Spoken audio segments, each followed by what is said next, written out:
All right. Hey, what's going on? It's Bill Burr, and it's time for a very special episode of the Thursday afternoon, just before Friday, Monday morning podcast. And when I say I have a special episode, that means I have a special guest. And I have had a lot of special guests over the years here on this podcast, but I don't think anybody gets more special than this guy.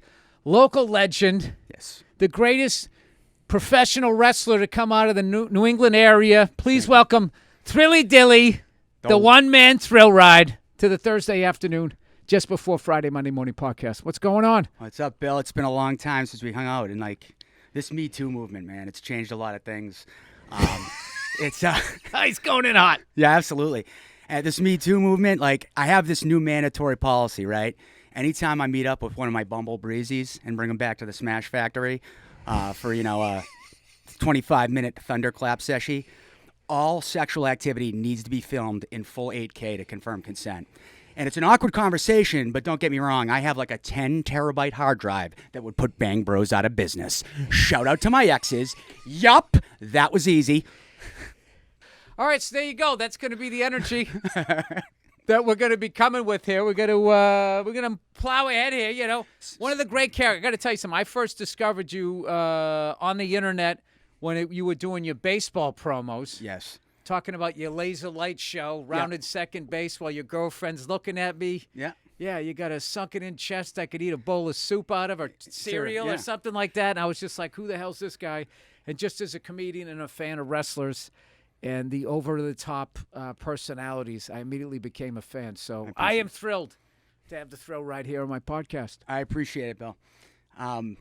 And that's the one thing that we hung out at Rough and Rowdy, and since then, the pandemic hit. I mentioned the terabyte hard drive. You know, I have 2,569 hours of explosive sexual content. And during the pandemic, I had an opportunity to isolate and go through each and every scene and put them into distinct categories. Like, for instance, squirters, which, of course, are all of them. Shout out to my exes. So I didn't get them on that one. No, I'm fascinated by your life that you're living here. Yeah. The thrill ride can go for a while, huh? I think so. I mean, the way I wrestle, I'm a retro guy. I'm a retro electro guy. That's my theme music. I used to have the Absolute Savage look. Now I'm Miami Vice because that's more who I am. I watched those Austin A&E documentaries about, it starts off, it was so captivating. He goes, what's the difference between Steve Austin and Stone Cold? And he's like, well, the difference between Steve Austin and Stone Cold, and he pauses, he's like, shit, son, I don't know the difference. Yeah. So I'm like, that's where I'm at. I'm just being myself now, So well, okay, favorite car from the 80s when you were coming up? Oh, God. Am I going too far back? Because I'm old as shit. Yeah, I was born in 84. 84. Fuck, all right. Favorite car of the 90s. So you were born in the 80s. I was born in the 80s. Yeah, you're wearing the hat, looks like Miami Vice, 2 years after you were born. So how did that happen? Older brother? No, I was the oldest in the family. I always loved old school wrestling. I grew up in Foxborough. Well, I grew up in Mansfield, moved over to Foxborough, lived with my Uncle Joe and my grandmother for a little while. And he was a diehard wrestling fan, and he had, every single pay-per-view that was on VHS. So I got into wrestling watching the 80s stuff. And oh, wow. Yeah, so and that now, did you ever go? Yeah. So the whole I wrote a movie, and the opening scene is, tickets to the Survivor Series in 1993. Which was in the last pay-per-view in the Boston Garden. Survivor Series, wow. Yeah, and then I went to the 2000 King of the Ring tournament when Kurt Angle won it and The Rock won the belt. And then this weekend I worked with Kurt Angle. Drove him. Did you really? Yeah, well, sort of. So I introduced him. It was probably the loudest pop I've ever heard in pro wrestling when he came out. And I was in the center of the ring for it. He was one of my heroes growing up. So it was a real cool experience. And then, but if you know anything about wrestling, what they don't teach you in wrestling school is it's more important to get Kurt Angle to the airport in time than it is to have a good segment with him. So I'm in the car, right? I got Sergeant Slaughter in the front seat and Kurt Angle in the back seat. No the All-American meat missile driving. It was the most American car ride in the history of professional wrestling. We're in traffic from New Jersey, trying to get to the Newark airport. And I pull into the freaking hotel, and Kurt Angle, and we're having a great conversation, Kurt and I. And then all of a sudden, he kind of starting to piss. He's like, "Dude, I'm supposed to go to the airport." There was a miscommunication. Oh no! I was like, "Shit." He's like, "Fuck, man, we gotta get." I was like, "I do not want nuclear. I got the more heat with everybody in pro wrestling. The last thing I want is heat with Kurt Angle." So I'm like, "Sarge, I need your brother." And like Sergeant's like, no worries, I know how to get there. So I've been in this city 700 times, you know what I mean? Like, thank God for Sergeant Slaughter. He's like kind of guiding me. We got Kurt there in time, but they don't tell you that in wrestling school. What is it like riding in the car with those two guys? I mean, those are two guys you grew up watching. I remember Sergeant Slaughter. Yeah. From way back. What was his? His wasn't the Cobra Clutch, was it? I think it was the Cobra Clutch. The Cobra he had him Clutch, from his behind. finishing move. Yeah, everybody had like their big finishing move. He was one of the legends. But then he used the Boston Sheik's Crab. Sheik's move, the camel clutch when he turned heel against America during the Iraq War. He used the camel clutch. So yeah, he was evil. I know, but that was a great storyline. It was an unbelievable storyline. So I don't know. There's a lot of wrestling now, like Roman Reigns.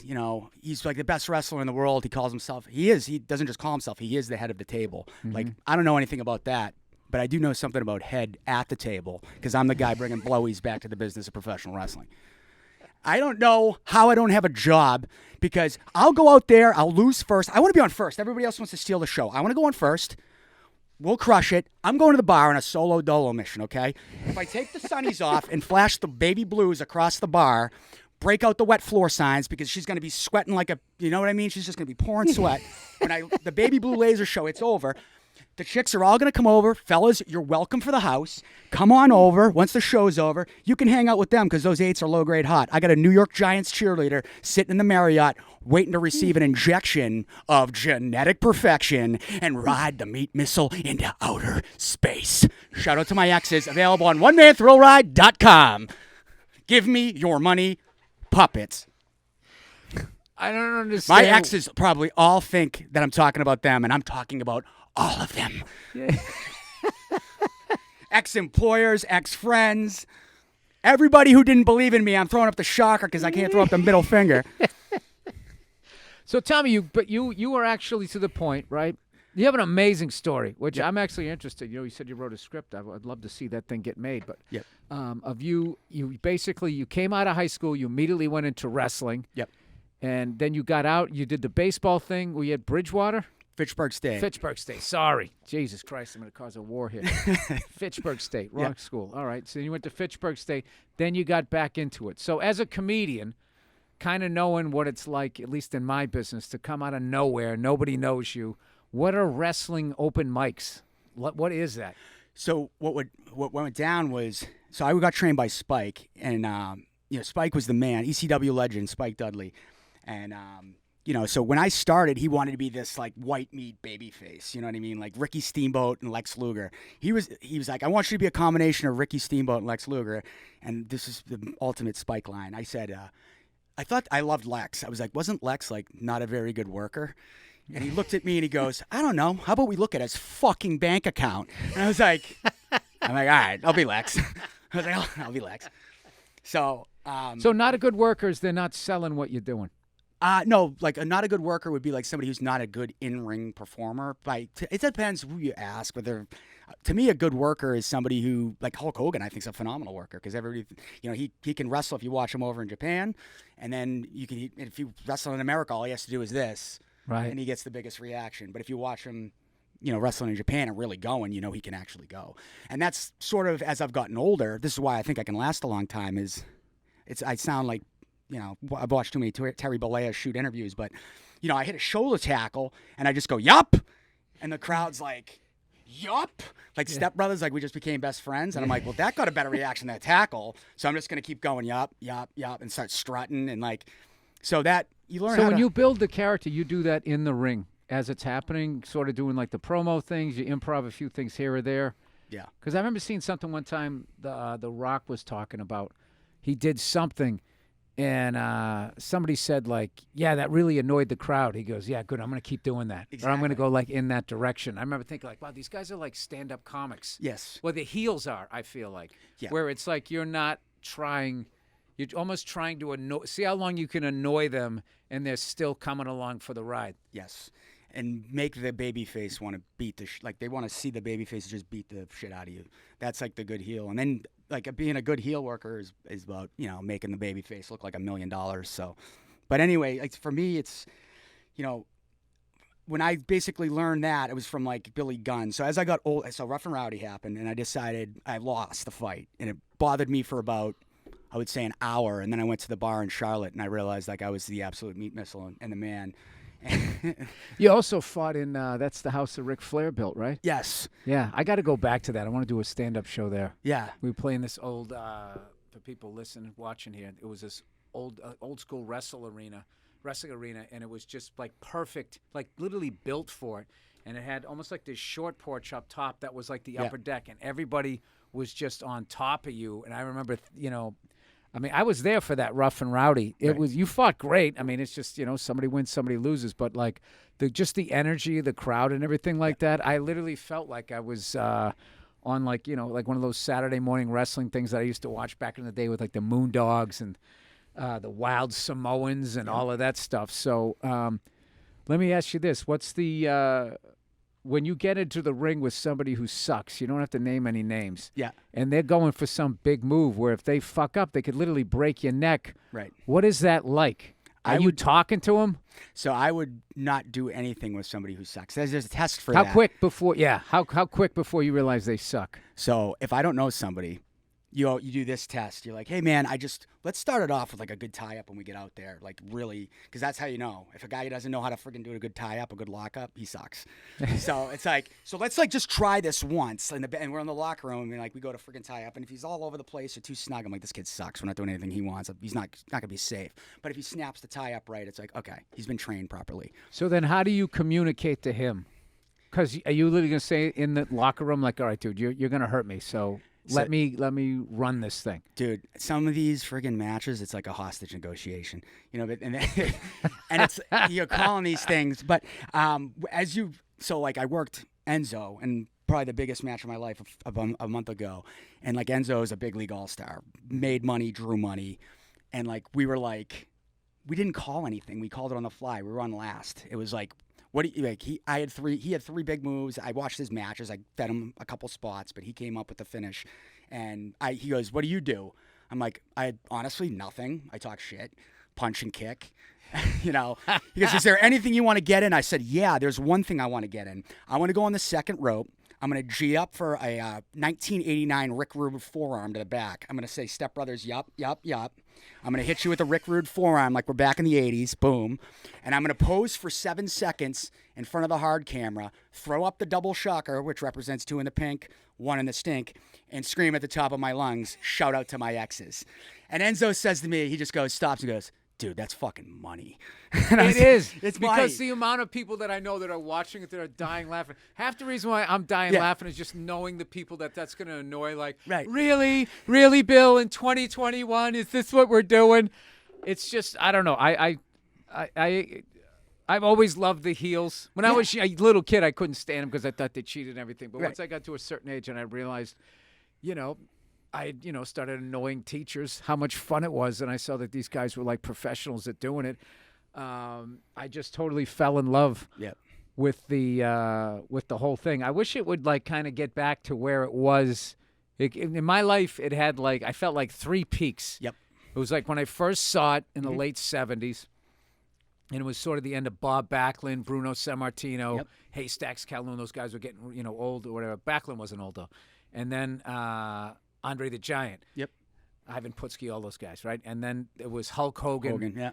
Mr. Wonderful, rest his soul. All of those guys came in for that big-time WrestleManias all the way through. And then it went away for a little bit. Yep. I started doing stand-up, and then it came back with The Rock and all of those guys, Mankind. Yep. And The Undertaker and all of that type of stuff. And I feel like it's almost like comedy. Like comedy kind of does that. It had like the big 80s. Then I started doing stand-up and everything was like right in the toilet. And oddly enough, 9/11 kind of brought it back. Yep. Everybody needed to like laugh or something like that. And then we've kind of gone on this sort of real estate bubble with social media, with selling tickets. So any predictions as far as where it's going? I honestly think it's about to go through the next golden era within, I would say in another year, we're going to see a huge burst in popularity of pro wrestling due to the rise in popularity of All Elite Wrestling. Mm-hmm. They're on TBS and TNT. Cody Rhodes is there. Tony Khan, who's the son of the Jacksonville Jaguars owner. I thought you would say Killer Khan. No, not Killer Khan. Tony Khan. Tony Khan, all right. So like they're, I worked on the show in Mid-Hudson for Northeast Wrestling on this weekend, and a bunch of all elite guys were there. So they're making a pretty big splash, and they're straight up competition with WWE. And the last time there was competition, it was the Monday Night Wars, really, with WCW and WWF at the time.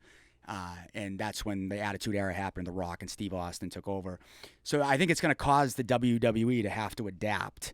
Right. And which will be great for wrestling. And now there's more jobs. And that was so in 2019 was sort of when I started turning the corner in wrestling. I worked Big Cass when he was straight off TV. He was main eventing with Daniel Bryan on pay-per-view 3 to 6 months prior.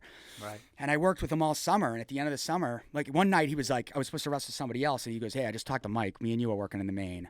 I was like, he's the man. Great guy. Cass is a man. And I worked with him. And at the end of the tour, he's like, dude, you got to try to get down to the Performance Center and try to get a job. He goes, you're definitely good enough. It's and I was just like, I don't know, man. I got, I was close and I got burnt, and it was my fault. I'm looking back at it, I take full responsibility for not getting Plus, it done. that shit happens, yeah, dude. Yeah. But it broke shit, my heart, that shit, fuck, oh my God, Yeah. dude. That shit just sometimes I feel like if you are the guy, but you don't just fit, the suit or whatever, Right. you just got to know that, all right, I guess I go the long way around. I got a bunch of buddies of mine like that. I go, look at us. We're fucking regular bald-looking guys. We got to take we're not in the express lane. Right. We got to go the long way around. And then when we get there, we still got to listen to people. You got there easy. Yeah. Doors flew open for you. I mean, it's just what people... It's just it is what people do. But you sent me an email and you had some classic stories that I want to make sure that I don't know which one to start with. My all-time favorite one's the Jake Roberts story. All right, Jake the Snake. Jake the Snake. And before anybody gets on with me with this story, please listen to the end, because Jake Roberts, all I got to say is that guy fucks. So it's for Big Time Wrestling in 2013. I'm working with my friend Teddy in a tag match with Jake and Tom Brandy. So he was Salvador Sincere, and then he became the Patriot. He bought the gimmick. Salvador Sincere. Yeah, so awesome. We're wrestling in the Java Civic Center in Pittsburgh, outside of Pittsburgh, I want to say. And I'm wrestling Jake in the tag match. And I know I'm taking his comeback and I'm taking the DDT. And I know his whole comeback, right? It's he's a southpaw. It's jab, jab, jab, big left, feet up, short arm clothesline, call for it, fucking DDT. And the place goes nuts when he calls for it. I'm getting goosebumps thinking about it. I'm so jacked up. People think oh, you're going to lose. I'm yeah, I'm going to fucking get beat by Jake Roberts. It's going to be fucking awesome, So I'm getting ready. And we heard that Jake had just cleaned up. He had substance abuse problems. Mm-hmm. So we show up in the building, and where's Jake? Jake's in the other room. I'm okay. So we walk in there, and Jake's laid out on the couch, drooling. And we're oh no, that's a shame. And then it's time to call the match, and the whole day he's he's not talking to us. He's drooling. I'm this is really sad. And I'm I'll get him through it. I'll get him through the comeback. When he takes the hot tag, I'll get him through it. So he's calling the match. Brandy's calling the match. He goes, Jake's not going to get in during the shine. You'll just come in for the hot tag. What is during the shine? No, excuse me. He is going to come in during the shine. What is the shine? So it's it's to the baby face. It's the beginning of the match, and the baby face beats up the heel a little bit to show that he's the superior wrestler. Okay. So Jake's going to get in the ring for the shine, so just work with him. And Jake's drooling, and we're are you sure? Oh, no. So then it's blah, blah, blah. We call it out, and then it's time for the comeback. Jimmy, you want to? And I was yeah, Thrilly, you want to? And I'm yeah, sure. And then I go to Jake, very gently. All of a sudden, he just pops out of his seat like a gazelle and goes, all right, jab, jab, jab, big left. I'm going to give you a short arm clothesline, call for a DDT. See you out there, kid. And slaps you on the ass and just walks away. I was holy fuck. He faked it. He faked the whole He thing. faked the whole thing, so we couldn't get any offense on him. And we weren't going to get any offense on him. He's fucking Jake Roberts. You know what I mean? I'm dude, you didn't have to work me. It was fucking hilarious. So I just turned to Teddy. I was dude, that guy fucks, dude. It was just badass. He was a gangster. You know what I mean? I'm dude. That's how psyched were you? I'm gonna wrestle Jake the Snake in the Java Center. Yeah. Outside of Pittsburgh. I Yeah. mean, that's the story you want. Yeah. It was awesome. And then I still get goosebumps thinking about it. He did that jab, jab, jab, bump. And he called for it. And I remember selling up. And the way, Jake doesn't kick you and give you the DDT. He just grabs you and drops you. So I was just selling up, and the place was going ballistic. You know what I mean? It was one of my favorite moments of wrestling. And then they're all DDT, DDT. And then he hit me with it. And everyone's like, oh, you're a jobber, you lose. And I just remember, it was what? The place came all over themselves, I'm sorry, That's but sick. back in the day, before like this PC culture, they compared popping the crowd to having sex with a chick and getting her off. That was like the comparison. If you can judge Yeah, how good it a was a dude is in the different time. sack, how good a guy was in the sack by how good of a worker he was. Yeah, I mean, look, there was a bunch of shit that needed to be said. It wasn't said, and then we're in the adjustment Yeah, phase here. So hopefully people can tell the difference Yeah. between doing a character 100%. and, but they won't. They'll act like this is some fucking National Geographic serious shit about global warming. How could he say all of that? What is my password here? What the fuck is it? I'm trying to set you up here for the. We'll edit that part out. All right, now here's the next one. The NWO short rib story. All right. Oh, the shit rib? Yeah, you're a foodie, right? Yeah. Oh, shit rib, not short rib. Shit rib. Wait a minute. So I don't know if this actually happened, but I could be totally delusional and seeing ghosts. But I was at, so the backstory to this, and I could be paranoid, but I wrestled Cody Hall, Scott Hall's son, in a tag team match for Northeast Wrestling in 2014. And he had a great match. Right. Like I was working with Scott, and I remember we had this plan for the match, and Scott Hall was there, and I had heat with Scott to start because this kid, I guess he's my friend, but we're in the car with Cody's son, and like he's like fucking acting like we're in high school, like blowing me when I'm in the back seat with Cody in the front, like this guy's the best promo in wrestling. This guy's the best promo in wrestling. This guy's dude, check out this promo. I'm like, buddy, please be quiet. You're going to get me heat with Scott Hall. He's like in the Illuminati of pro wrestling. He's one call away from Triple H, who is second in command only to Vince McMahon. Can you just shut up? You're putting me in a bad spot. So I'm like, we get to the arena, and as soon as we get there, Cody goes, this guy thinks he's the best promo in pro wrestling. I'm like, Oh, no. fuck. And Scott goes, so then like the joke is I started doing my promo at the start of the match, and he was like, this is Bush. And it was Bush because like I was doing my catchphrases in like a 500, there was like 500 people there, maybe more, because it was like a bigger show. And like they didn't know my catchphrases because like you save that stuff for like your monthly or weekly show that operates like TV. Like we do that at the Bethany Town Hall. So they know your catchphrases. You can have a finishing move, like all that stuff. But if you're doing, like nobody knows who I am. I shouldn't be doing catchphrases. So it was Bush. Yeah, no, but sometimes you just get it. If somebody does that shoulder bump and goes, yep. Yeah, right. I'm that. like, what the fuck is that? I Right. like that. Right. Shout out to my exes. I Right. don't need to be like, what's the backstory? Right. Like, I get it. This guy's being an obnoxious ass Right. and trying to piss off. Yeah. But my point was like Scott was like actually had a great attitude the whole time. There was that one thing. And so anyway, we're going to call the match in the back. And like I was like, we're going to do a hot start. And Scott was like, I don't think that's a good idea. You guys, this ain't Midnight Express or Rock and Roll Express. Like you don't have 10 months of TV behind this. I think you should just tie up.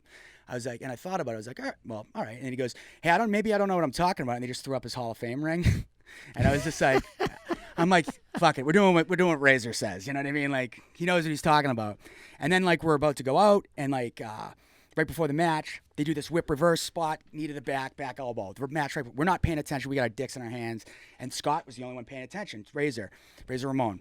And he turns around, he goes, hey, just to know, they use your exact same cutoff spot. You guys need to think of something now. Like he was on his game. And before we got to the building, Cody is this guy. His son Cody's like 6'8", like a monster. But he's a good athlete, which like works against him. Like he was trying to do all these, we're like trying to go in the ring with Scott, and he's like trying to do flips and stuff. And Scott just looked at me and he goes, you just try to talk to him. He won't listen to his old man. That's what he said to me. And I'm like, dude, your money's in being a monster. So like I was like, let me take the hot tag, and you're gonna beat me. You know what I mean? Like I don't want to. 6'8" tumbler. No one wants to see that. No, I was like, the money is in you. Look, I'm 5'9", 210 with veins popping out of my six pack, doing backflips off the top rope, and you make me look like a bitch. Like I'm not gonna, like, dude, like crush me on the comeback. You know what I mean? Like, and like Cody like absolutely crushed it. And so it was like we hot tag whatever. You know, I can't remember his bump feed, but like he did Razor Ramon's comeback. You know, go for the high cross catch, sack of shit. Fucking that's it. Calls for the finish like Razor would. Two big lines. The place is going ballistic.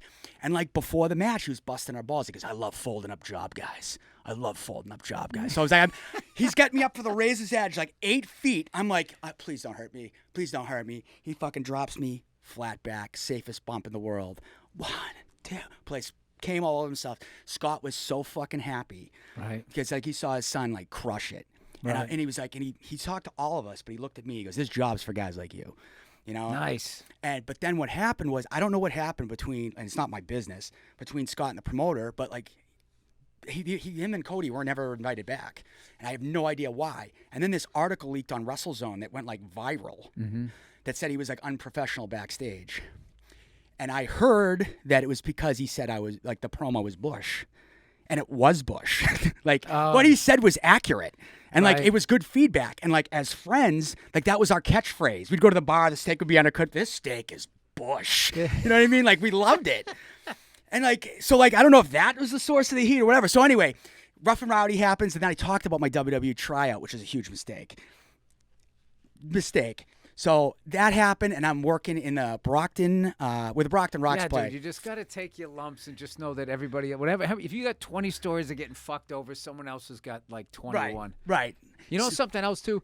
What happened with those guys were doing whatever they took your opening, did the exact same thing. I remember this headliner a long time ago. He goes, I always watch the whole show. Yeah. Because I want to know what subjects are talked about. Because if somebody just did a whole fucking chunk on Trump or Biden or something, and then you come up, what's up with Biden? People are like, oh God, not again. 100%. Especially now too, because everyone's kind of doing the COVID thing, which I, you know, it's the worst. I've been doing this long enough that when I don't watch the show and I go up there as I bring the subject out, I feel how flat it is. I'm like, oh God, somebody already brought this. This has already been mulched up. So turn into this subject over here. So but today's standard, to put that back to pro wrestling, that's a great point. Nowadays, everything's so choreographed. Like, especially young kids, it's like they're calling every single spot. It's like, no. Now, when you say calling it, I almost feel like at the end of this podcast, you got to let me know. Yeah. You know, heat and all that, and we'll just have little definitions underneath you so people can keep. Oh, I don't want to do that, because then they'll be like, the freaking guys under contract will be, that guy doesn't know what the hell he's talking about. Oh, yeah. Burying me. But you know what I mean? Like, it's the heat's when the bad guys putting steam on the good guy and get the good guys trying to get sympathy. You know what I mean? Right. And sell. And that's the mark of a good guy, is his ability to sell. And that's like Enzo. He sold like Ricky Morton from the Rock and Roll Express. Like, he was so good at that. And everybody like, oh, Enzo's just can just cut a promo. It's like, no, he's a fantastic professional wrestler. All right. Well, what do you got coming next as far as like the next big one that you're doing? Because I can't say it. I'm such a huge fan of the character that you came up with. I look at like wrestlers like they are stand-up comedians when you get like a really good one. I mean, I do it all the time. I sit there and I watch like I was just watching a clip of Mean Gene laughing during promos. Yeah. And then some just, some of the worst promos of all time and then the best ones. So I have such a respect for what you guys do, and then all the stuff you put your bodies through. What is the because I know you a couple of times like, I'm going for it, then fuck this, then I'm going for it again, the pandemic. Blah, blah, blah, blah, blah. You went through a little, funk there, as we all do. Yep. I mean, part of being a performer is one day you're going to be on a couch and for some reason you can't get up. It's a sunny day and you're just laying there like, what the fuck's going on with me? Dude, it's all entertainers. How did you get through that, by the way, when you went through your... I wrote a movie about what I was going through. Oh, there you go. It was about, I made it a comedy, I just went through like a breakup with this chick, and it was like, and I got talked... My friend Jamie Silva, who was like one of the first guys to call me after the alumni, he played for the Indianapolis Colts in Super Bowl 46. He was like an All-American at BC. He did films, and like Jamie and Patty Quinn, who like did Mass Holes. They had this viral video, shit people from Boston say. Oh, I saw all those. I love those. Yeah. So Patty did the screen story. Like, he came up with the plot. Like, I just wrote it. He was like, this is the outline. This is Act 1. This is Act 2. This is Act 3. So, I'm just explaining. I had this idea for a movie that was like a Rocky parody about pro wrestling. And it was just basically me and my friend Mark Sherman in the car. And he's like, wait a minute. He goes, I showed up. I was all flustered. He's like, what's going on with you? I was like, I just got out of a Zoom therapy session. Just went through a breakup. I'm like crushed. I was like in love with this chick, and she's with another guy now, blah, blah, blah. And he's just like, wait a minute. You're the fucking One Man Thrillride. Like, what the fuck are you crying about? It's like, you got like, you know what I mean? He's like, dude, this is the movie. He's like, I'm like, are you sure? I was like, he's like, that absolutely is, because that's the interesting thing, because to watch you doing simping out over all some of that shit, it's hilarious, and like, no, of course, there's a friggin' therapist who's smoking hot, which really happened. She was this. Well, don't tell too much of it, because someone will fucking steal it. No shit, but it's copywritten. Yeah, but still. No, that's good call. yeah. You got to watch out with that stuff. I kind of like. I actually do. I either go to the gym. Yep. When I get like depressed, I either go to the gym or I try to do stand up, and I just go down there and I just be nice to people. Yep. Not saying I'm not nice, but I just kind of extra nice. Like, hey, how's it going? I get out of me. Like, hey, what's going on with you? Oh, that's great. I'm really happy for you. I let people go when I'm driving. I just try to get it because if I don't, and I just start going down go down on the bottom of the lagoon, then I got a wife and 2 kids now, and That's so true, though, when you do But nice... you know how it is with a guy. You can't have a bad day, right? You're not allowed. The chicks can sit there and be like, I'm just kind of going through some things. And it's just like, they're just looking at you like, all right, well, maybe if you go fucking pick that box up over there. No, you should, you'll feel a little better. It's called the masks of masculinity. It's just masking emotional trauma. Like you've been, like this whole character is because I've heard over chicks. You know what I mean? That's all it is. That is. You know what's funny? The other day, based on my therapy that I went to, yeah. All right, you want to know what I can't even. I'll tell you someday why I actually do stand up. People, that's because you love comedy. Is that why? Did you always love comedy? Right. It's like no, people were beating the fuck out of me. Yeah. So I thought if I could get in a room, make everybody laugh, no one would beat the fuck out of me. 100%. That's what it was. I went on there with the emotion of a 4-year-old. Yeah. And that's what I did through all of that and most of the shit. Someday I'll tell the whole fucking story, but this is about your stuff. So I always find it amazing when someone is funny, electrifying, got the whole thing, and then you got that whole other side where you just fucking laying there at the bottom of the lagoon, as I say. But so you went therapy, so that's good. So you don't have, because whenever I hear people, they got the chemical shit, where it's like you can't, no amount of fucking good times can bring you out of it. You just have to wait for almost. Like a raw sewage just getting dumped in the bay, whatever that chemical is that's going in. Like those people, like I sometimes when I'm depressed, I think about them. I go, well, at least I have an out of this thing. I don't have to go get like meds, and then it's as it's pulling you out. What part of my body is it fucking up? Right. I know it's crushing my liver or whatever. Do you feel like when you perform, you get it out?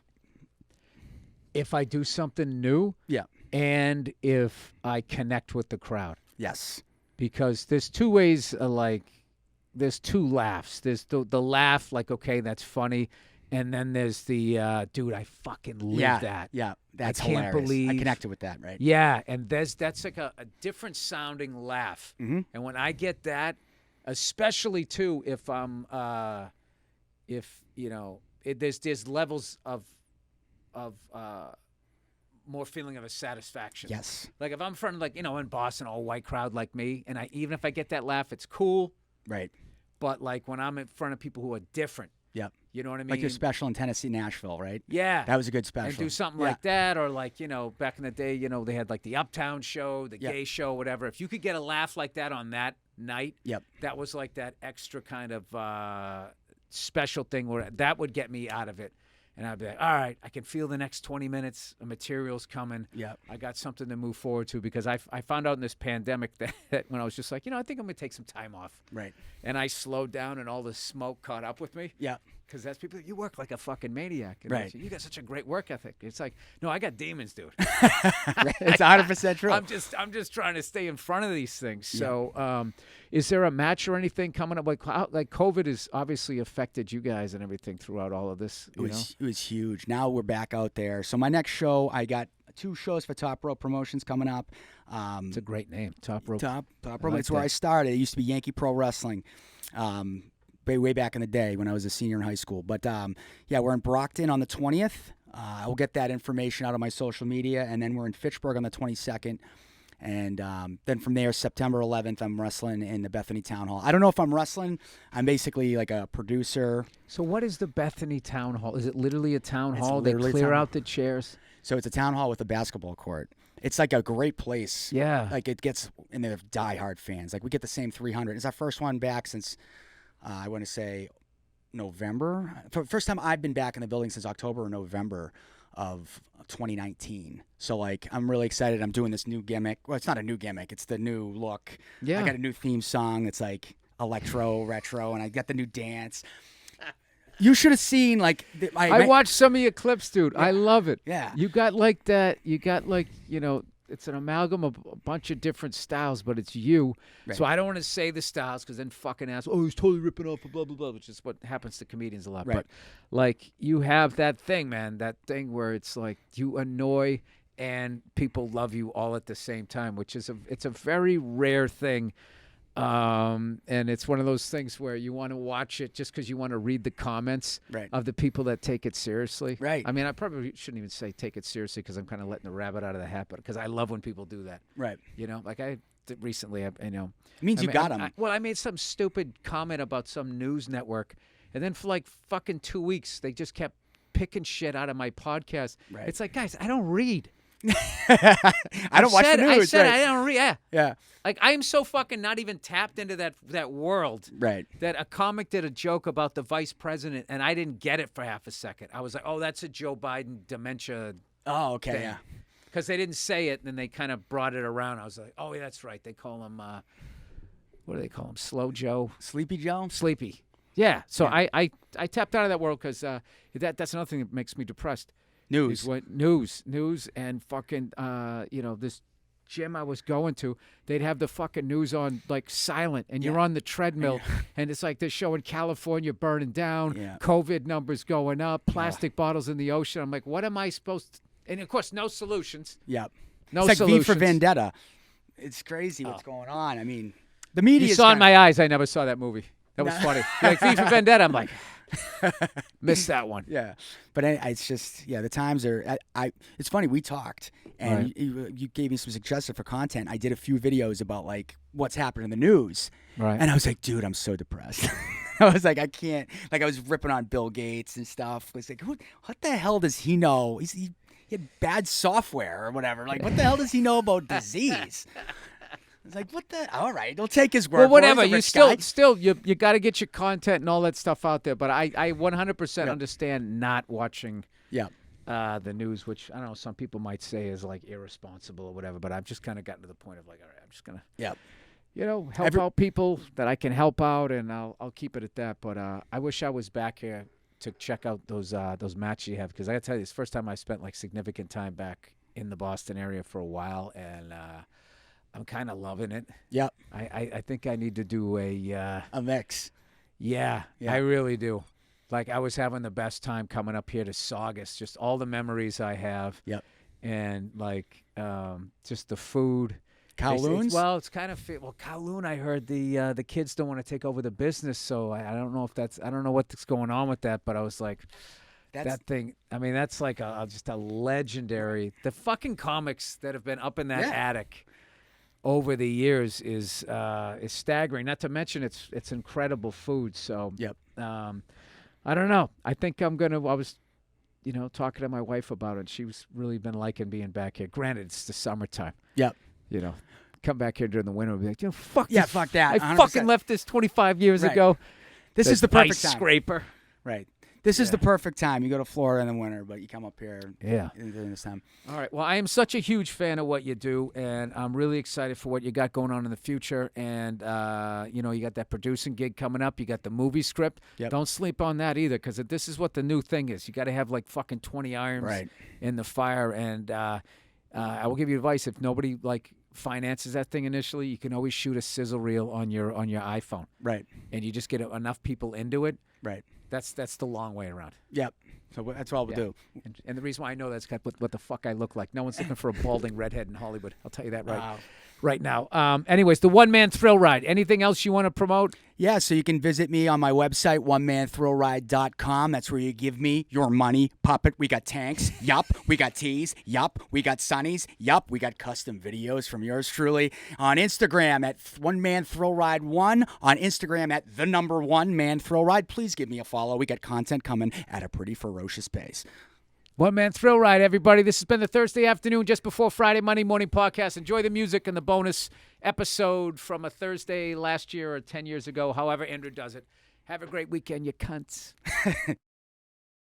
Hey, it's Babel, everyone. When you're traveling to a destination where you don't know the language, it can be very challenging to accomplish even the simplest of tasks. Where the fuck is the bathroom? Thankfully, there's Babel, the #1 selling language learning app.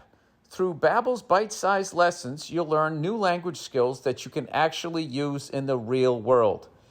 Like learning things like, hey, get away from me. No. From greetings, menus, and directions to gaining a deeper understanding of the culture, Babbel is a travel essential. Babbel's 15-minute lessons make it the perfect way to learn a new language on the go. Other language learning apps use AI for their lesson plans, but Babbel lessons were created by over 100 language experts. The teaching method has been scientifically proven to be effective. With Babbel, you can choose from 14 different languages, including Spanish, French, Italian, and German. Plus, Babbel's speech recognition technology helps you to improve your pronunciation and your accent. There are so many ways to learn with Babbel. In addition to lessons, you can access podcasts, games, video stories, and even live classes. Start your new language learning journey today with Babbel right now. When you purchase a 3-month Babbel subscription, you'll get an additional 3 months for free. That's 6 months for the price of 3. Just go to Babbel.com and use the promo code Burr. That's Babbel, Babbel.com, code Burr, Burr, Babbel, language for life. Oh, look who it is, everybody. Ba-doot-doot-doot, me-undies. Some people think the world is flat. Ba-doot-doot-doot, me-undies. Some people had sex with a cat. There's a lot of fucked up people, so why would you listen? Just get vaccinated. That's the mission. Kidding. Whatever. Do whatever the fuck you want. Just make sure your balls are soft when you sneeze on your fucking grandparents with a pair of me-undies. You're working on the traffic problem. God bless you. You know, people say imagine everyone in their underwear to make you feel more comfortable, as if imagining a room full of strangers down to their skivvies is what makes us comfy. Well, what if you work with a bunch of attractive people? Now you're uncomfortable and you're standing there with a stinger. MeUndies believes comfort does not start with imagining, but instead starts with the actual comfort. That's why they make the softest undies in fun prints to help you feel comfortable at your core so you can feel ready to take on anything. No half-naked room necessary. Building your undies collection and picking out which lucky pair gets to meet your butt for the day has never been so much fun. Choose prints and corgis, chicken nuggets, your zodiac sign, goofy puns, whatever the hell you want. MeUndies also releases collabs with some pretty big names like the Rolling Stones and Space Jam and New Legacy. MeUndies, look at them, working with the Rolling Stones. They've come so far. MeUndies has a great offer for my listeners. For any first-time purchasers, you get 15% off and free shipping. MeUndies also has their problem-free philosophy. If you're not satisfied with any product for any reason, they'll refund it or exchange it. No caveats, no questions. No skid marks either, please. To get 15% off your first order and free shipping and 100% satisfaction guarantee, go to MeUndies.com/Burr. That's MeUndies.com/Burr, Burr, for 15% off and free shipping. 100% satisfaction guaranteed. And lastly, but not leastly, it's Old Faithful, Stamps.com. You know, you've heard me talk about Stamps.com. They've been sponsoring the show for over 9 years now. And if you haven't tried it, what the hell are you waiting for? Stamps.com brings the same U.S. postage and UPS shipping services right to your computer. They make it easy for small businessmen to mail and ship without needing to take a trip to the post office. Stamps.com is a no-brainer, saving nearly 1 million small business owners like you time and money. They offer deals you can't get anywhere else, like up to 40% off USPS and up to 66% off UPS shipping rates. And with their switch and save features, you can quickly compare carriers to find the best rates every time. Stop wasting time going to the post office and go to Stamps.com instead. There's no risk. And with my promo code Burr, Burr, you get a special offer that includes a 4-week trial plus free shipping and a digital scale. No long-term commitments or contracts. Just go to Stamps.com, click on the microphone at the top of the homepage, and type in Burr. That's Stamps.com, promo code Burr. Hey, what's going on? It's Bill Burr, and it's the Monday Morning Podcast for Monday, August 19th, 2013. 2013, baby. I am still in New Orleans. My last 2 days here in New Orleans. I want to thank everyone. Do you know what it means to miss New Orleans? That's where my baby goes. She gets a po' boy and pukes on a sidewalk down on Bourbon Street with all the other fucking whores. Yap-a-dap-a-doopy-dee-boo. You like that? That was a little, started off with something, I don't know, some sort of Basin Street Blues, and I ended up with Clyde McCoy's Sugar Blues. For all of you out there who enjoy an unbelievably white man playing a muted trumpet, I highly recommend listening to Clyde McCoy's Sugar Blues. You know, if people other than white people were running this country after that recording came out, white people would be banned from ever playing the trumpet again. I'm sure there's probably some Clyde McCoy fans out there, and I'm sure I'm offending you right now, but I don't give a shit. The man is no longer with us, and fortunately cannot play that horn anymore. For those of you who are not going to have time to look it up, the muted trumpet song went something like wah ba boo ba boo ba wah wah wah wah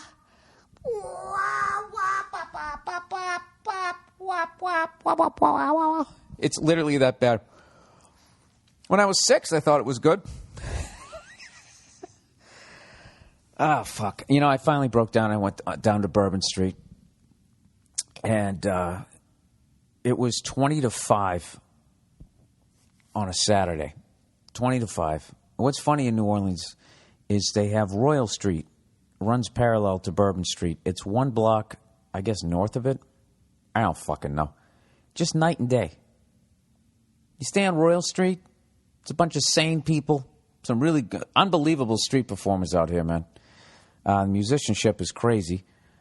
But, you know, families, you know, fucking all these antique stores, the gas lamp place, the way they make the gas lamps, you know, in case you thought they made the gas lamp shit at some other place. They make it at the gas lamp place. It's just a bunch of nice stuff.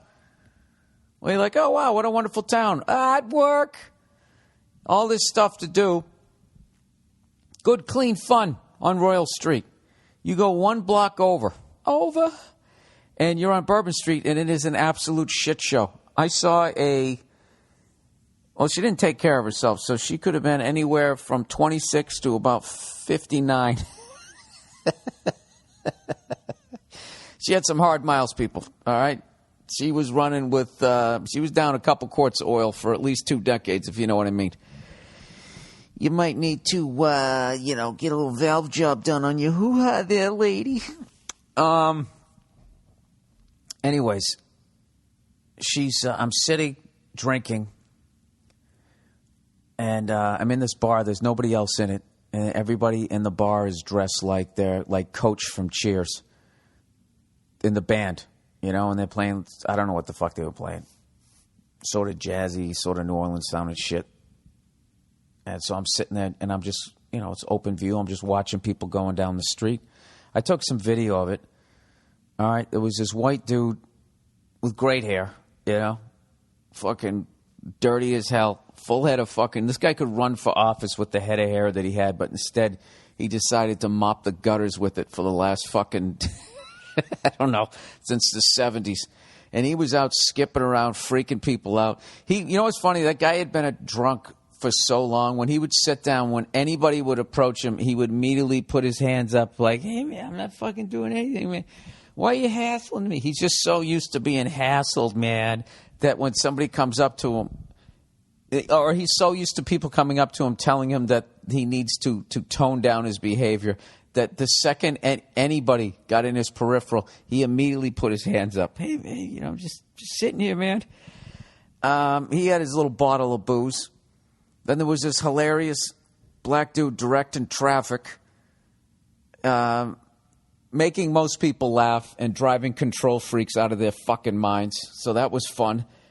This is all at like 20 to 5 in the afternoon. Sun had even started to set. And then across the street, this woman, I don't know, 58, 59, maybe early 60s. She's with her guy and this other couple, and she starts getting all fucking loopy or whatever, and she just, she blew chow.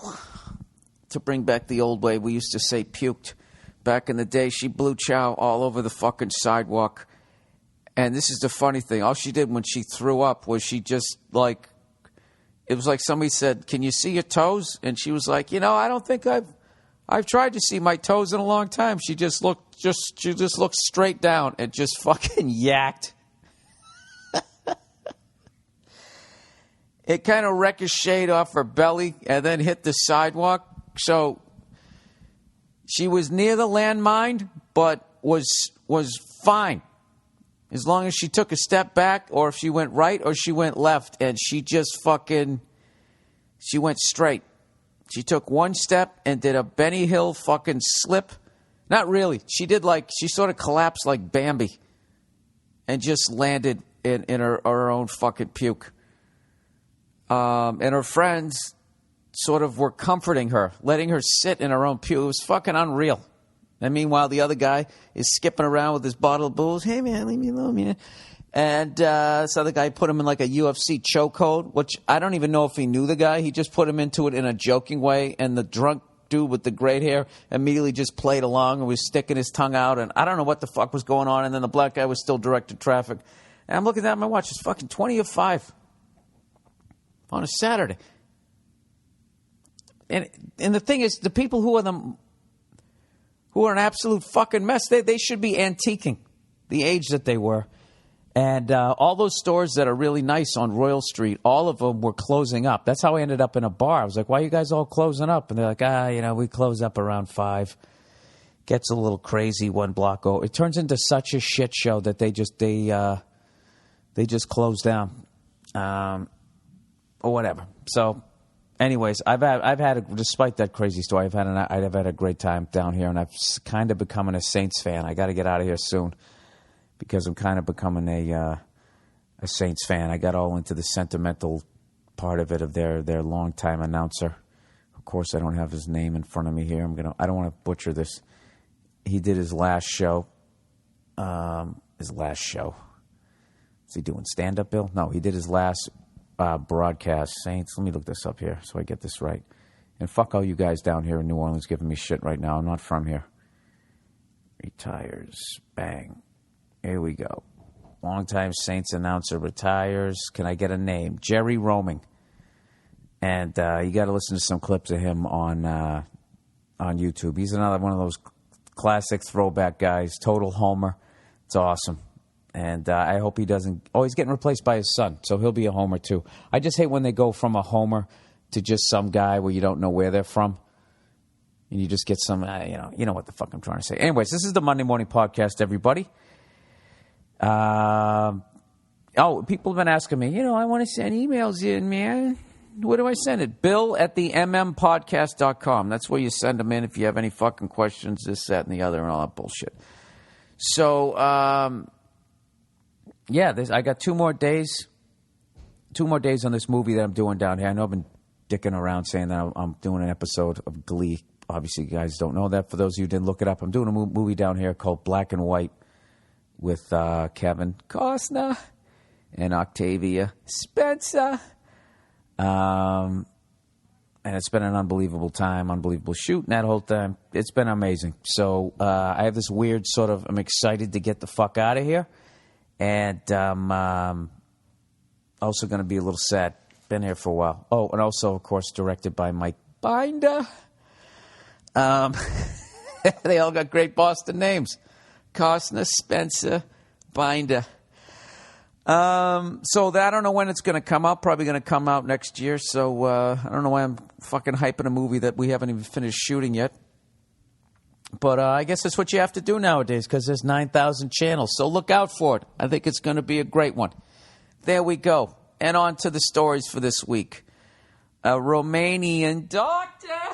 Did you guys see this story? This is one of these stories I just don't believe is true. Even though I retweeted it. I refuse to believe that this is fucking true. It says, stressed out doctor cuts off patient's penis. All right? I don't know how to say the guy's name. Nom Siomu, 58. What is with the 58-year-olds this week? If they're not puking on Bourbon Street, they're cutting off somebody's dick? Really? Does this have to do with the size of the moon in the sky? The moon is... Remember, they always fucking talk about how it affects your goddamn mood? The moon, does it? And exactly how does that work? I would love to just see a table full of scientists listening to this laughing their asses off right now, wiping tears from their eyes under their fucking I'm smart white coats. Anyways, Naum Siomu, 58, was operating on a man to correct a testicular malformation. You see that? This is a vanity thing. His balls were working fine. He just didn't like how one of them looked. You know? Kind of like when a woman has one wonky titty. Like one's focused and the other's the backup quarterback checking out the chicks in the front row. You know? So evidently he had the same problem, except it was his balls.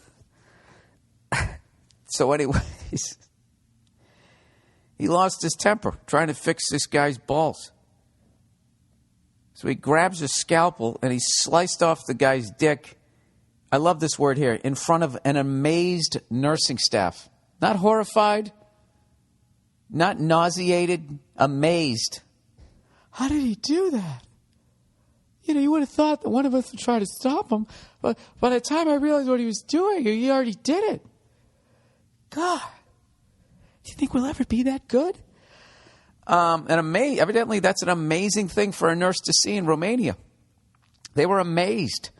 And then, not to mention this, after he cuts the dick off, he then cuts it into 3 pieces.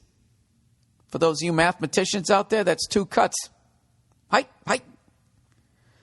I wonder if he just stabbed the scalpel in there, into the table, and then that was it. All right, and then he stormed out of the operating theater at the Panduri Urology Hospital in Bucharest. That's the capital, too, of Romania, so there's no excuse for this behavior. This guy should be the best of the best. He's working in the capital. I could see if he was out in the sticks, you know, out in Worcester. What the fuck was going through this guy's head? Did he not have the right equipment? Did he keep getting the malformed ball into shape and then it kept unmalforming? And, you know, like when your fucking computer keeps crashing? That's basically what this guy did. Like, you ever get mad at your cell phone and you just fucking throw it? He did the medical version of that. And evidently that involves cutting off a dick. So it gets even weirder. A Romanian court has ordered Professor Siomu, whatever his name, to pay $100,000 damages and $20,000 costs to the victim. Whatever his costs. Did you still charge him for the operation? Well, you know, we did kind of shape up one of your balls. Tell you what, that was going to be $40,000. We'll take 50% off and all the gauze you need. And this guy was a 36-year-old builder. 36-year-old. The trauma, the guy, and this is what the guy's, now this is his underwhelming statement. The trauma has left a deep mark both physically and psychologically. It's hard for a man who wants to have sex yet lacks the organ. My wife is the best thing I have. That's the worst fucking thing. There's no way this is true. How do you know this shit is true? Even if you see it I saw it on the news. So what? So what? How do you know what happened?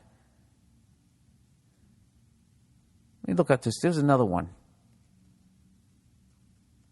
This was the one up in Newfoundland, right? 40 pythons found in Canada motel 10 days after 2 boys were killed by an escaped snake. Did you see that story? Like, how do you fucking know that happened? Unless you were there. Other than that, I'm just sitting there and I'm listening to some woman talking, and then they got a picture of a snake over her fucking shoulder, and then they cut to somebody standing out in front of the house. It's true, Jennifer. It's true. Tragedy did strike today in this great house. If you could see that window here, this is where the snake was. And somehow, I don't know how it went up the stairs. I mean, maybe they had those round ones, you know, the spiral staircase, and it went up the stripper pole that's in the middle. I have no idea, but anyway, somehow it managed to get up to the second floor and ate not 1 but 2. They basically said that was very abnormal for snake lovers. This is about 2 Canadian brothers apparently squeezed to death by a 15-foot African python. They were typical children who enjoyed life to the maximum. Yeah, well, I mean, they're 6 and 4. What's one of them looking through a fucking telescope already? I guess it could be advanced learning. Everybody's typical at 6 and 4. Did I miss my calling? This is what I should have done. I should have written news articles. This is how fucking dumb you can be. The nursing staff was, hey, what's that word? Let's just amazed. Amazed, right? Amazed? Yeah, that sounds good. What are you getting for lunch? And spent the last days alive playing with animals on a farm, a relative said Tuesday. The boys were at a sleepover at an apartment above a pet store when the snake struck. Canadian police said it slithered. Oh, did it? It didn't walk into the room? It slithered through the top of its floor-to-ceiling cage. Jesus Christ. Out of a hole connected to a ventilation system and dropped from the living room ceiling when a pipe broke. Autopsies. Oh, my God, it's terrible. So anyways, this guy says that this was not, said it was abnormal for a snake to go on a killing spree. You know, which I believe that. All right? They just take what they need. They eat just enough. If you look, when was the last time you saw a fat snake? I mean, they're all muscle. Right? So this one, I don't know what this fucking thing's deal was. I think it was like Thanksgiving. It just fucking kept going. Am I really talking about a snake that killed 2 fucking little boys? I'm sorry. All right, what am I going to do? Make fun of the po' boys in the goddamn fucking paddle boat out there again? Oh, that fucking paddle boat's driving me nuts. Fortunately, it's out to sea. Can you be out to sea on a river? What is an eddy? Does anybody know? What is the difference between a sea and an ocean? That's the kind of thing, like, if you're not a captain or you're not in the Navy. I mean, I bet half the people in the fucking Navy couldn't tell you the difference between an eddy, a sea, a gulf. Everything to me is the ocean. Like the Gulf of Mexico to me, that's the fucking ocean. Don't be talking to me how, it's surrounded on 3 sides. Yeah, and what, fucking 9,000 miles in each direction? I'm in the middle of the fucking ocean. Right? The only reason why the Great Lakes aren't oceans to me is because they're not salty. When I stick my face in them, I don't go, I don't do that shit.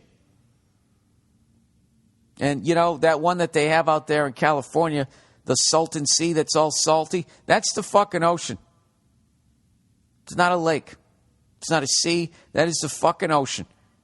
It got left behind like Willem Dafoe in Platoon. You know, I just found all that out, that all that desert out there, that used to be the bottom of an ocean. I had no idea. So wouldn't that mean... No, that wouldn't mean that. I was going to say that there's fucking dinosaurs down there. There's some sort of oil. Do they ever drill in the desert for oil? Dude, what the fuck do you think the Middle East is? Go fuck yourself. You ever been there? You don't even know what it looks like. You just see it on the news like I do. What is the Middle East to you? What is it, huh? Our planes flying in there, people throwing rocks at them? That's your geography? Before you get on your fucking high horse, dude. I'm sorry, I'm in this mood. I am bored shitless out here. I'm done. I got 2 more days. I want to bang this shit out, and I want to get on the first fucking one smoking and get the fuck out of here. I've had it. I need to go home. I need to be with my stuff. All right? I miss my stuff. You know what I really miss the most? I miss my pajamas. I haven't seen my pajamas in a month. How long do you have pajamas before you lose the top? You don't even know where the fuck it is. You only wear the bottoms, right? Just walking around scratching your balls. Making that face when you look into the refrigerator and there's just nothing there that looks edible. I mean, everything's work.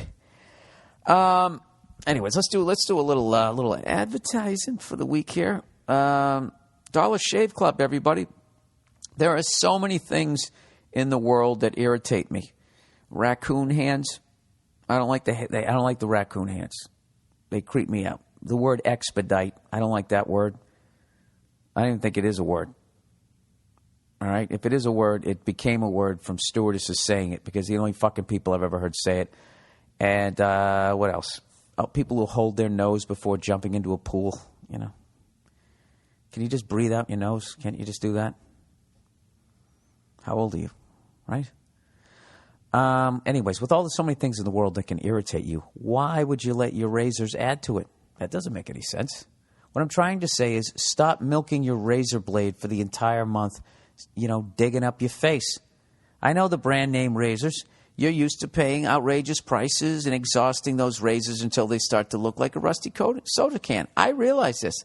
Well, it's time to let that go. It's time to move on. Dollar Shave Club delivers amazing quality blades to your door for just a few bucks a month. You never have to think about it again. They send a pack every month just for a few bucks. You can change your blades every week. Trust me, your face will love you for it. That's true. I use it and you should too. Join Dollar Shave Club. Shave time, shave money. You get it? Go to dollarshaveclub.com/Burr. That's dollarshaveclub.com/Burr. Or click on the Dollar Shave banner, Dollar Shave Club banner, on the bottom of the podcast page at billburr.com. All right. Hulu Plus, everyone. I'm sure you've tried Hulu.com. If you haven't done that, I'm sure that's why your friends aren't talking to you anymore. All right? But if you have been to Hulu.com, I want to tell you about Hulu Plus. Hulu Plus lets you watch thousands of hit shows anytime, anywhere. Stream it on your TV or go with it, or you can put it on your smartphone or your tablet. Why stand in a line or ride a train and just stare at your feet before puking and then slipping in it? You could be watching your favorite shows on Hulu Plus. Hulu Plus is a great way to binge watch your favorite shows. Hulu Plus has tons of episodes from great comedies like SNL, Community, Modern Family, South Park, Family Guy, and thousands of other shows. Hulu Plus is only $7.99 a month, everybody. That's $7.99 for all the shows and movies you can watch. Catch up on current shows, binge on old favorite, or just catch a great movie. Whatever you want to do, you can do it all on Hulu Plus, people. Right now, you can try Hulu Plus for a couple weeks free. On me, when you go to the podcast page at billburr.com and click on the Hulu Plus banner, or go to huluplus.com/Bill. Please make sure you use huluplus.com, Bill, so you can get an extended free trial, and so they know that we sent you. All right? Helps me keep the lights on here and gives you a better deal. One more time for extended free trial, huluplus.com. Hey, we only got one more. I might as well knock it out. eVoice. eVoice, everybody. If you're an entrepreneur and a let me try that again. Bill Burr reads eVoice, take 2. Boop, boop, boop. eVoice. If you're an entrepreneur... Sorry, guys. I'm sorry. I went out last night. Bill Burr reads eVoice, take 3. Boop, boop, boop. eVoice. If you are an entrepreneur and a customer calls, do you want to seem like you're in a high-rise, window view, fancy pants office? Or do you want them to know you're sitting in your underwear? With eVoice, you can create the appearance of an entire building, sales, customer support, tech support, you name it.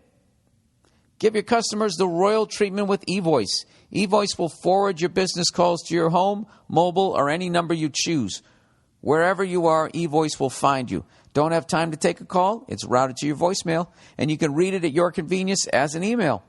eVoice not only gives you an edge over competitors, it takes away the edge the big companies have over you right now. And now you can try eVoice for free for 30 days. Go to eVoice.com and use the promo code BILL. That's eVoice.com, promo code BILL. Or just go to the podcast page at billburr.com and click on the eVoice banner.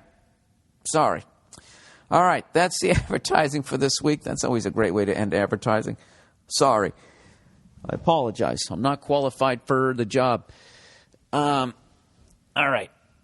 What else did I want to talk about this week? Have you guys been checking out what's going on over there in Egypt? Man, that's just a goddamn tragedy over there. Those people, you know what? Democracy is too new over there. You elected a guy. Turns out you elected the wrong guy. You didn't like him. You just got to wait for the next election. And then you vote the bum out. You know? You don't fucking just demand the guy leaves. You do that, here comes the army. Right? You're sitting there with fucking rocks and a dream. I don't know. That doesn't work out too good. All right. This is a fucking disjointed podcast I've ever heard one. I swear to God, sometimes I really wonder why you guys continue to listen. Oh, Bill, stop fucking me. Oh, Bill, why are you going to be like that guy who threatens to kill himself and never does just so he can hear so much people love him? I don't know why you listen to that. Oh, Bill, don't stop podcasting. We love you podcasting, you red cunt. All right, follow up on salads. Let's get into the emails for the week. Oh, you know what I didn't finish last week was I started to say I was actually rooting for A-Rod, and people mentioned that I forgot to say why. I don't know why. There was something about everybody booing him that just made me just the level with which people were booing the guy. And I'm a complete... Look, this is how I look at it. I can't judge the dude. The only way you could boo him like that is if you lived a perfect life. All right? All that money on the fucking table. Come on, complete piece of shit like me. You think I'm not going to fucking do some roids to hang in the game? Do you think if they made a steroid that allowed you to read advertising smoothly that I wouldn't be on the juice right now? Just so I could stay in the podcasting league for another couple of years or two? For the kids I don't have to feed? You know what it is? I don't like how people, I don't think it's fair that they look at like entertainers and athletes the way they do and start saying, this is what's wrong with this country, and blah, blah, blah, blah. They start going down like that, and then they just fucking let bankers go. If they gave just as much shit, more shit to bankers, and then they came on athletes and entertainers like that, I'd be like, all right, that makes sense. That makes sense to me. You know what I'm going to do? I'm going to fucking start my own trading cards. Rather than tops like baseball or football cards, I'm going to start mine, and it's going to be banker cards. So everybody knows what they look like, and their fucking stats will be on the back, all the horrific shit that they did. And I don't know, maybe they'd get booed when they're on the way to their lobster fucking encrusted lunch. Wouldn't that be nice every once in a while? So there you have it. For some stupid reason, I'm rooting for A-Rod. I want him to hit him a bunch of fucking home runs. And I don't know what after that. Just because everybody, if only a few people booed him, I'd still be against him. But the fact that everybody was just fucking trashing him, a couple of people had sides. But some moron said the other day, what's good with all these PEDs really puts that Pete Rose thing into perspective. No, it doesn't. No, it doesn't. Gambling is the worst fucking thing you can do. It's worse than PEDs. It's worse than an individual cheating. All right? You're talking about when you start gambling, you're talking about throwing the game. Then it becomes wrestling. Right? And I'm not saying that on a certain level that you're up in the ante with the PEDs. You definitely are. But gambling is the worst. The outcome of the game cannot be decided before the fucking game starts. You can't have people doing that shit. All right? You want to take some go-go juice and maybe change the outcome? I think that's half as bad. Why is my voice... You know what? I was in a bar last night screaming over music. It's not as bad. And for everybody who's going to send me a fucking email about it at bill@themmpodcast.com, I'm telling you right now, I'm closed off to your opinions. You can try and sway me, but I don't want to fucking hear it. Gambling on baseball, it's the worst thing you can do. That's why they have it over everything. When you walk down the tunnel, that's what they have. Oh, by the way, don't go out there and throw the game. This isn't wrestling. All right? Put on your Aqua Velva. Go out there and try. All right, sorry. Follow up on salads, people. Bill, I make salads for a living. While eating vegetables from your grocery store is better than nothing. Oh, Jesus Christ. You're going to talk about pesticides and then kill me. He goes, you should urge your listeners to go to independent farm stands. I'm from New England, and they're everywhere. Try smelling a peach that's from a farm versus one from the grocery store. This guy's 100% right. He is. You should go to a farmer's market. The one from the grocery store won't smell at all. It's because they picked it too soon and lacks up to 75% of the nutrients. Yeah, that's why tomatoes taste like shit. And people, when they make a caprese salad, they'll fucking put the balsamic vinaigrette on it to try to... Or you make when you make your pizza sauce, they always... And throw in, whatever. Fucking third a cup of sugar, depending on how much you're fucking using. But that's the natural sweetness that isn't in the tomato. Because from what I've kind of read on a website, maybe, like, hey, maybe you can handle this, fuckhead.com. I think I went to that. And they were talking about tomatoes. Or anyways, they said once you basically the fruit of the vegetable gets all its nutrients from the vine or the branch, the tree, whatever the fuck it's hanging from, right? So once you yank that off, it's over. Okay? I can't use that reference. I wasn't talking about taking a baby out of a womb too early. That's disgusting because we're talking about eating something. All right? Jesus Christ, Bill. Anyways, yeah, if you go down to your farmer's market, it's much better. That's what he's trying to say. But I've actually seen the thing where they're starting to infiltrate the farmers markets because those cunts can just not make enough money. But anyways, thank you for the follow-up. I would have liked if you gave me a recipe for a couple of salads. If you make salads for a living, that would be great. Help the listeners out. Give us a little variety. I want 3 here. 1, to ease somebody in to the fact that they're eating a salad if they went from eating a goat's head every goddamn day. And then the second one, I don't know, make it on a medium-sized one. And then the last one is if you just want to shit your brains out and have energy of Superman. All right? How about 3 salads like that? That's my request, sir. Thank you. Send it to bill@themmpodcast.com. All right. Here we go. Follow up from a lady. Hey, Billy, I'm a lady. Just want to offer a piece of advice, referring to the guy on your last podcast who called in about his ex-girlfriend texting him after they had broken up. She says, I've actually been one of those country girls you were talking about, and I've broken up with guys in the past. My advice to guys listening out there is the absolute best thing you can do when an ex calls or texts you is to remain completely bored sounding on the phone. Completely bored sounding on the phone. Never text or call them back. Sound as distant and as uninterested as possible when talking to them. Guaranteed the ex will never ever call again because it's humiliating. That was my experience anyways. Your advice was correct that you need to just cut the cancer out, delete from cell phone, unfriend, etc., etc. Hope you read this out loud, okay? Sometimes it helps to put a finger under each word when reading. She said, just being cheeky. God, I hate that fucking word. Are you being cheeky?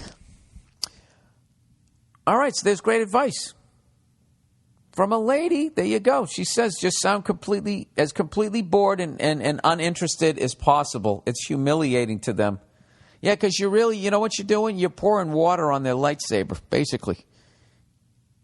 Does that make any sense? Well, lightsaber looks more like a dick. What am I trying to say?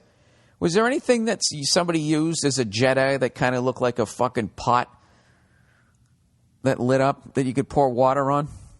Was that electricity? That's what I was thinking. You pour water on it. What would that do? It would probably zap your hand if you had a metal fucking...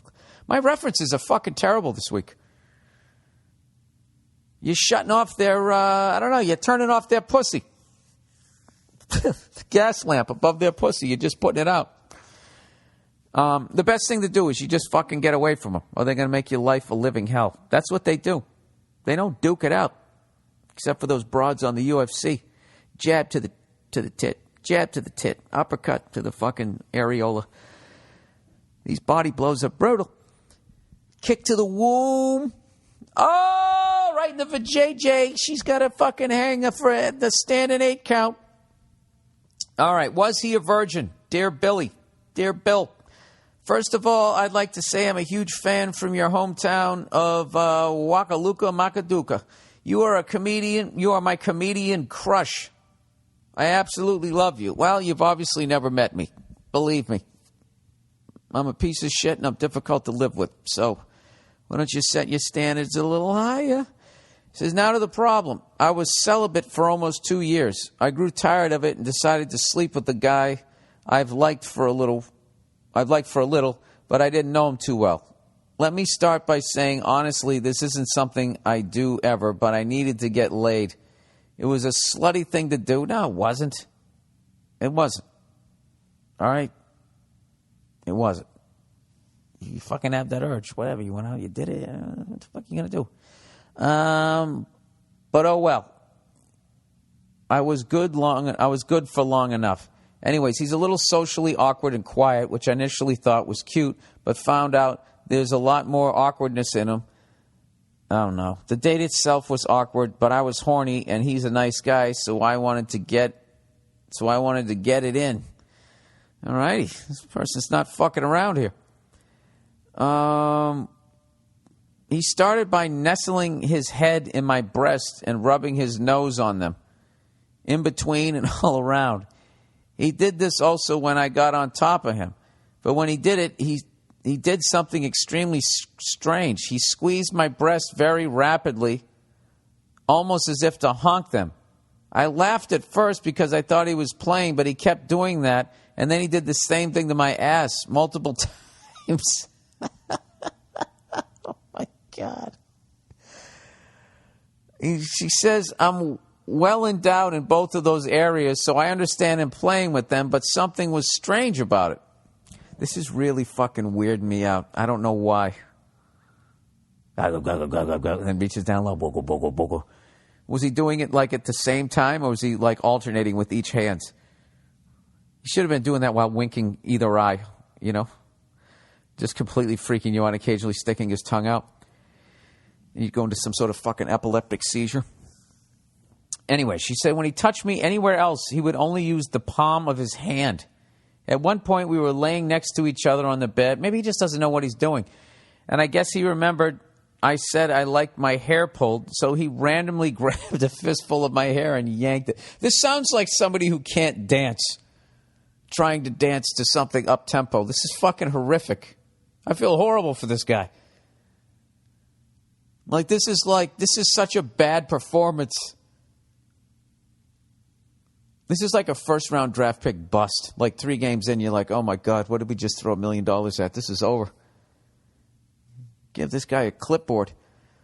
Anyways, she said we were not even having sex yet, and it wasn't like he guided my head to his lap or anything.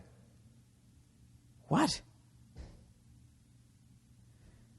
When we finally did have sex, it lasted less than a minute, and I'm not exaggerating.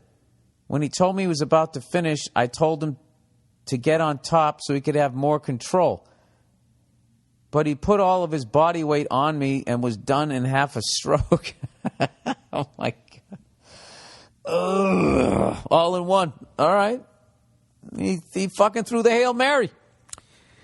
Again, I'm not exaggerating. He went down on me to compensate, and I'll spare you further details, but he knew nothing about what he was doing. Yeah, I kind of gathered that. I was nice throughout this because I never would want to give anyone a complex. Well, you fucking said where you live. That's why I feel bad about this. I'm going to have to have that bleeped out. I'm going to bleep that out. I don't want to fucking blow up anybody's spot. It's 38 minutes in. All right. 39 minutes in. I'll spare you the further details, but he knew nothing about what he was doing. I was nice throughout this because I never would want to give anyone a complex. But, dude, what the fuck? Did I just fuck an autistic man or a virgin? He's 26 and he's a sweet guy. I almost want to teach him, but I don't want to insult him. Any advice? All right, well, first things first, do you like the guy? Do you even like the guy? Before you get involved in this, the money pit here, as far as fixer-up houses goes. I don't know. I don't know if you were just trying to be funny, but from the way you describe this, there has to be a jumping off point. Who knows? Who knows? Maybe I don't know. I don't fucking know. 26 years old. I don't know. And he's fucking grabbing your ass. Like, you ever see somebody who knows how to make an omelet really quick and can fucking open them up eggs with one hand? It's like he's doing that with your fucking titties and your ass. It's just weird. But you see, all right, I'm going to go with you like him because what can you do? Jesus Christ, where to start? You didn't even mention him kissing you. I don't know. I think this guy's fucking weird. What the fuck was with the nose all around your titties? I don't know what to tell you. I got to give you advice here because this is the advice part. I almost want to teach him. I don't want to insult him. Any advice? how the fuck do you go about this? It's just such a fucking, usually when you give somebody advice, who's sensitive, what you do is you compliment the things that they did well first, and then you ease into, this could maybe use a little work here. Not saying you're bad because you did this well, just saying this over here. Maybe, did he do anything well? How was he when he pulled his pants back up? Was that pretty smooth? Did he get his ball stuck in the zipper? Or was he able to not do that? Maybe you could start with that.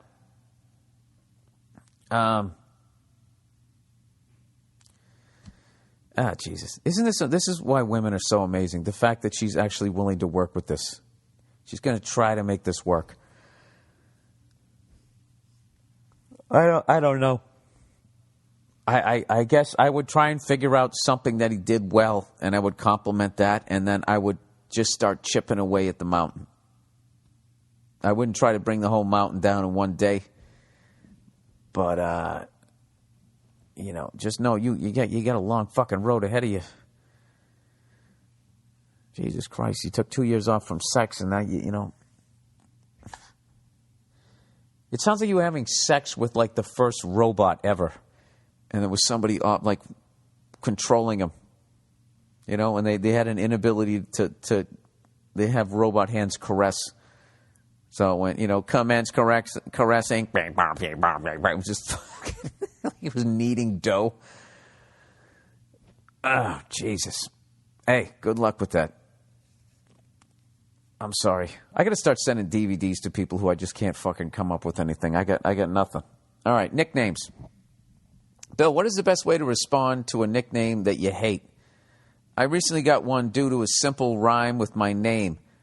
I didn't do anything stupid or cunty to earn it. It was funny at first, but after a few months, I find myself getting annoyed and angry when called by this name. Most people have moved on and stopped calling me that. However, 2 or 3 people still greet me with it every chance they get. How do I shed this name without looking like a douche and potentially making things worse? All right, first of all, you don't let on how much it bugs you, and then what you do is you come back giving them the fucking howitzer. All right? You got to come back with the anti-aircraft. You got to come up with nicknames for these fucking people. Just start with one guy. Don't do all 3 at once. They'll know what you're up to. Just pick one guy. All right? We're going to slowly whack these guys one by one. Get this dude, that guy, then you get Mo Green through his fucking glasses, and we're done.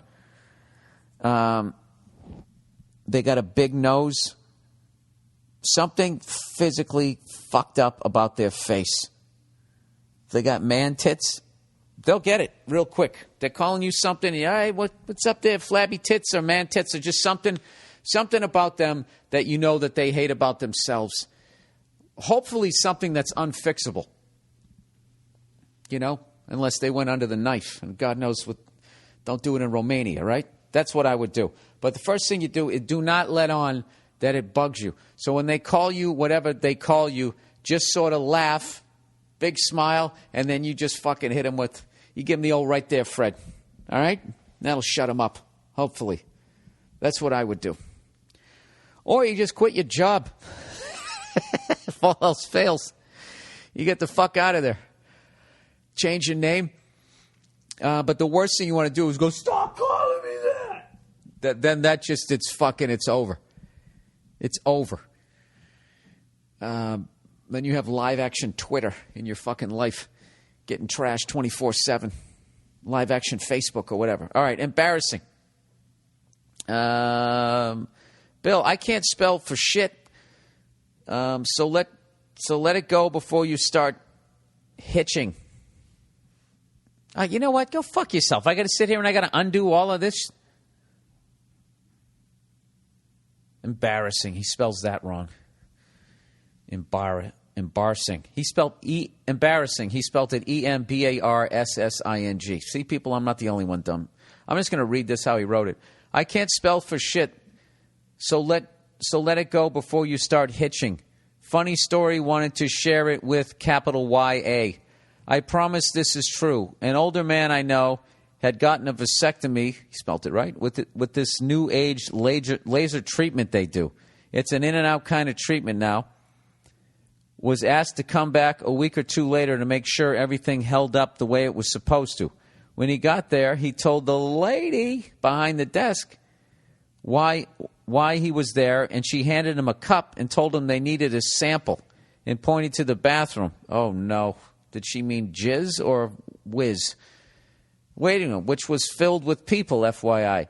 He went in and 15 minutes later came out with a cup of man goo and proceeded to walk past the people and place the cup on her desk. She slowly looked up at him and told him in front of everyone that she only needed a urine test. Oh, God. Oh, my God. I really hope that's true. How do you fucking... Well, she only gave him a cup. The fuck was he supposed to do? They hand you a cup. That means to rub one out, right? They give you that plastic bottle. That means you're supposed to pee in it. They do that shit all the time at doctors' offices. Like, they just forget because they're there and it doesn't mean shit. And they will just yell out, anything. You just come walking in. Hey, Dr. So-and-so. Hey, how are you? Did it clear up? What clear up? And they immediately think he's got something on his balls, man. Is that contagious? That's fucking hilarious. God damn it, that's fucking embarrassing. I wonder what kind of a bathroom it was. Did it have multiple toilets and people coming in there pissing and he's over there? They probably make a noise because he feels the doctor said to do it, that it's like somehow okay. Oh, by the way, this is sort of a hacky shit joke and I don't want to do it on stage, but I'm sick of people complaining about people blowing out the bathroom. Oh my God, this guy came in, he fucking blew out the bathroom. Oh, maybe next time he should take a shit in the kitchen. That's what it's for. It's designed so you can sit down and take a shit. You want him to go outside in the yard? It's like being mad bacon smells like bacon. Jesus, what the fuck did you eat? I don't know, something healthy. And then it stayed in me for a couple of fucking days. It went through 9 miles of intestinal, clinging on to other shit. What does your shit smell like? I never understood that. Like when I go into a bathroom and somebody blew it out, it fucking makes me laugh. Just the face you're making, trying not to smell it, it's fucking hilarious. That and when people get mad that babies cry on planes. When babies start crying on planes, I just start laughing. Because I just feel like they're expressing everything that I'm feeling, but I'm not socially allowed. I would love to just start crying. I don't want to be on another fucking plane. The second they say expedite the boarding process, I just want to start fucking crying. Anyways, X won't move out. Oh, Jesus Christ. Here's a fucking situation. Hey, Bill, huge fan of yours. Love the Monday Morning Podcast. I will keep this short as I know you don't like to read. I like to read. I'm just not good at it. I'm like someone who likes to play drums but stinks at it. I recently bought a house and asked my girlfriend of 3 years to move in with me.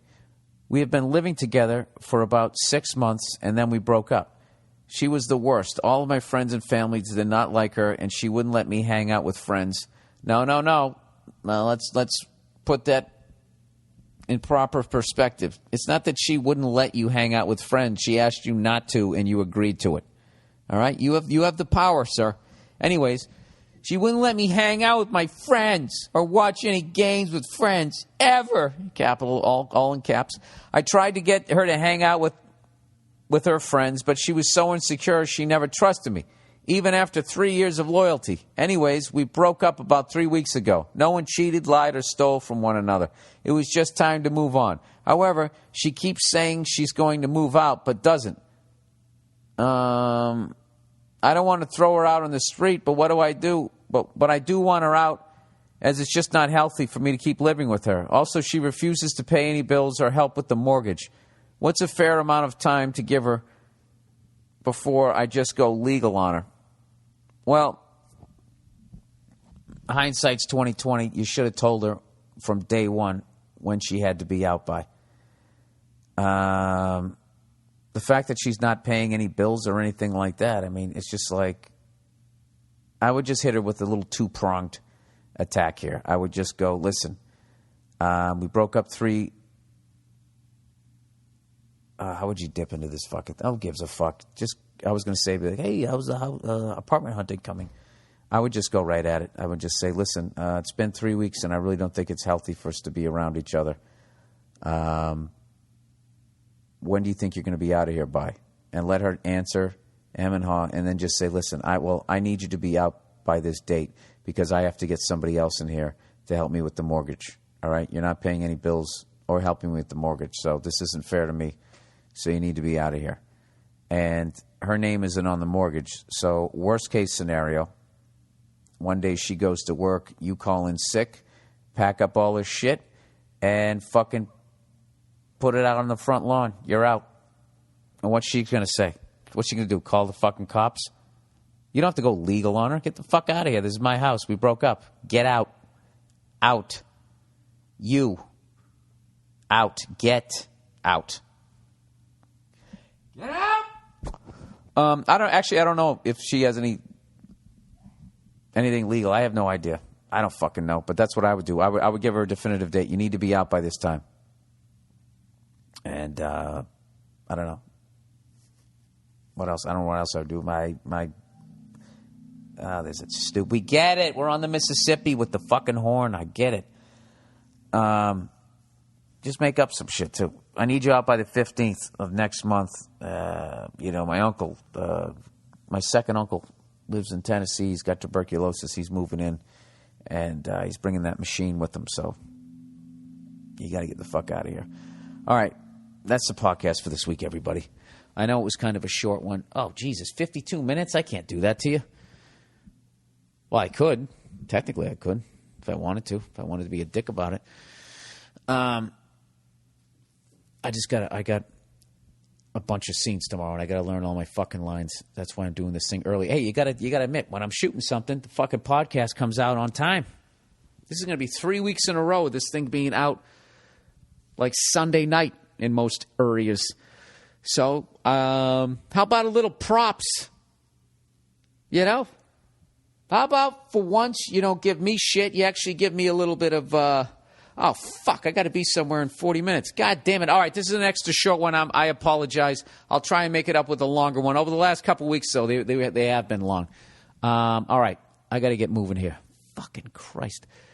All right, that's the podcast for this week. Now that the show's over, don't forget to sign up for your free trial of Hulu Plus. Hulu Plus lets you binge on thousands of hit shows anytime, anywhere on your TV, PC, smartphone, or tablet. Support this podcast also and get an extended free trial of Hulu Plus when you go to the podcast page at BillBurr.com. Click on the Hulu Plus banner or go to huluplus.com/Bill. That's huluplus.com/Bill. Thank you for listening. Oh, everybody in Scotland, the Glasgow date is on sale. I have the link up on BillBurr.com. And Monday, today, when you're listening to this, we added a second show at the Beacon Theater in New York City. So I'll be adding a link for that when I get the time. I think the entire European date is up there. All those tickets are on sale. What else went on sale? San Jose, Seattle, Philly, and I think D.C. I think all of those are on sale. So I got a bunch of shows out there that are all on sale. Oh, people in Scotland. It would be great if you showed up, by the way, because we had to really fight with them to find some sort of venue because they didn't think anybody was going to show up when I was out there. So I'm at some venue that has a lower area and an upper area. So I don't know. Let's see if we can get a couple people up in the upper deck, too, if you can. All right? Just call every cunt you know and come on down. All right? I have at least a new hour and a half since the last time I was fucking there. It would be great if you came down and saw it. All right? That's the podcast for this week. Don't take any shit. Go fuck yourselves, and I'll talk to you next Monday.